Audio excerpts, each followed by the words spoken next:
what really has investors concerned is the increase in case counts we're seeing across the country and how that might impact the economic outlook for the rest of this year. Joining us now to discuss is Lakshman Achuthan, the co-founder of the Economic Cycle Research Institute. And Lakshman, it's great to have you on the program. So let's start with kind of your outlook right now, based on what we know about how the economy performed in the spring, what we know about how consumers have rebounded so far. How do you expect the next 6 months to play out?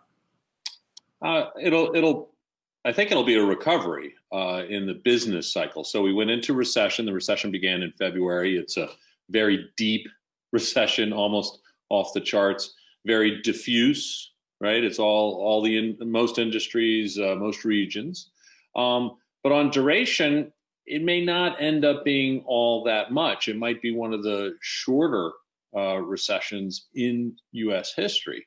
And that's partly just math, right? Where when you flip a switch and you just turn the economy off, you see these massive job losses. You're going to see a big negative GDP growth number. Those, once you say we're even doing a partial reopening, you're going to rebound from that a little bit. And that's going to start the early stages of a recovery. And that's very different from, but you will start the recovery. And as you were saying in the lead-in in the last segment, to think about that could undermine the pace of the recovery. And so maybe it's a sustained recovery. I think sometimes the markets are obviously looking over the valley and hoping for that, or maybe it falters. Well, so let's talk maybe about the risks to the outlook. And I think they're so unique when you think about any business cycle, kind of decline and recovery that we've ever seen before, because it would seem, and you can see it in some of the data already, especially when it comes to restaurants in states like Texas and Arizona and Florida, that there's a fear of the virus that I think is very difficult to measure. So how much might that muddy some of what happens in the second half of this year as we get past some of the worst base effects, which will obviously flatter probably third quarter GDP at the very least? Right. So we have some sort of bounce, and then it's certainly, look, it all of these things, every time it feels like it's completely different. We've never seen something like this before. How is the data? How can we account for this? And that's where really good leading indicators come into play, because we can get quite emotional about things, but there is a sequence of events around a cycle turning point. Leading indicators as a group, some of them the market, some of them away from the market, will begin to recover ahead of actual hard data like production or employment or income or sales. And our weekly leading indicators, which are kind of at the forefront, they are continuing to improve. Confidence certainly is a leading indicator, consumer confidence, and certain aspects of that. So if fear does begin to take hold, it's obviously going to weigh on what otherwise might have been a stronger recovery. And another wrinkle here is that we have so many jobs lost in the services sector. Those are a little different when you get them back. It's different than switching on the factory and saying, hey, we got to catch up. We have 1 million cars to make. Not exactly the same. You don't catch up for lost dinners or something. You just serve the dinners that evening.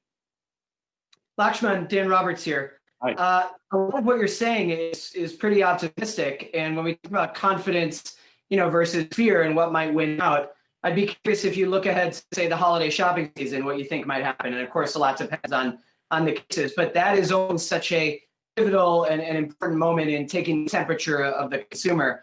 By October, November, do you think people are going to be ready to really come out and spend and shop?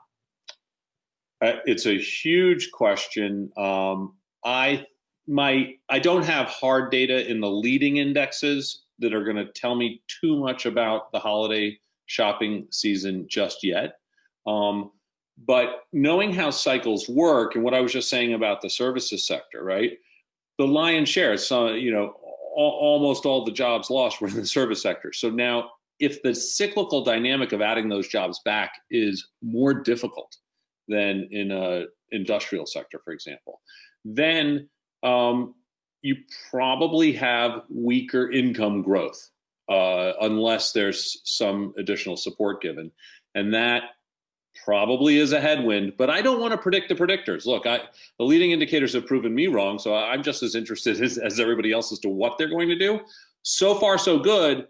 But, when we were coming out of the 2001 recession, the market took off. It went up 20% in 3.5 months. And then it rolled back over and hit a new low in the fall of 2002. And that was related to a deceleration in a continuing expansion. That's a possibility here. I think we do need to guard against that. How things develop, it may not be known what happens in the fall. We have to watch that. Lakshman, there's such a convergence of variables here, right? Because just this week, with President Trump's visa ban, specifically for folks on H-1Bs, that has been fueling a lot of the innovation and perhaps the growth here in the United States. So in addition to this global pandemic, with this added layer of feeling as though we may not be able to attract talent, even for those high-skilled jobs that are still available, how do you anticipate this having even a short-term impact on our bottom line here? I saw headlines. I didn't really get into it, but I saw many companies push back on that announcement because they know how important that is to their executing their business plans. And so I think it's a negative. Okay.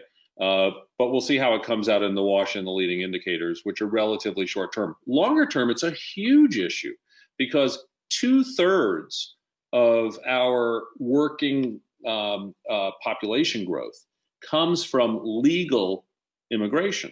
And we're relatively good compared to other parts of the world in terms of our population growth.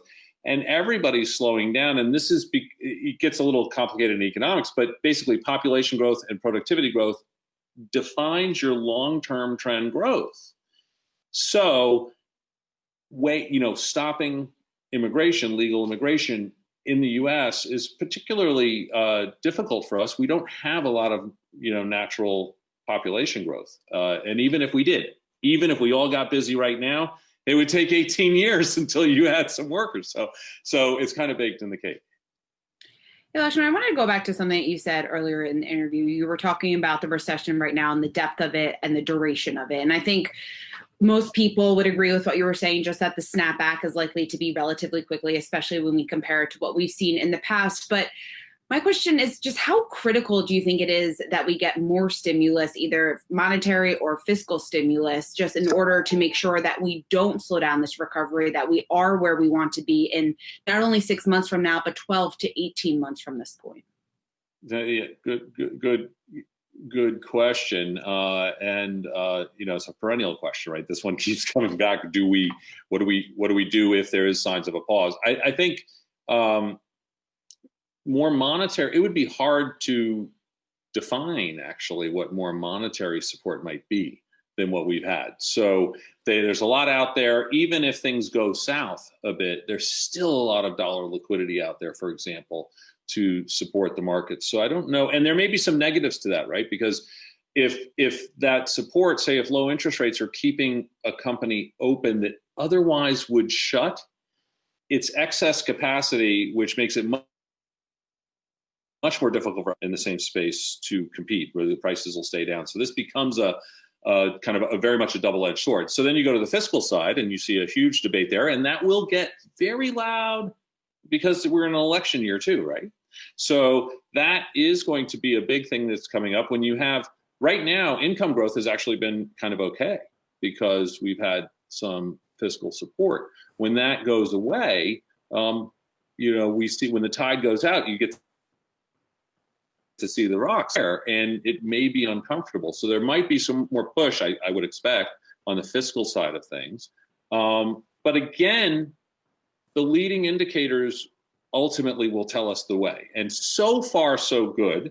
We do update them weekly, so we could see, we'll probably see in the next few weeks how some of the recent COVID concerns and other things might be playing into the cycle. But it's so far, so good.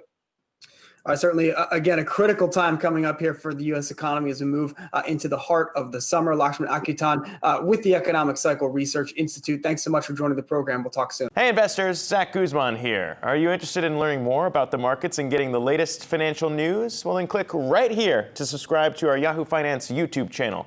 Get the latest up-to-the-minute market analysis, big interviews in the world of finance, and information on how to manage your money every day wherever you are.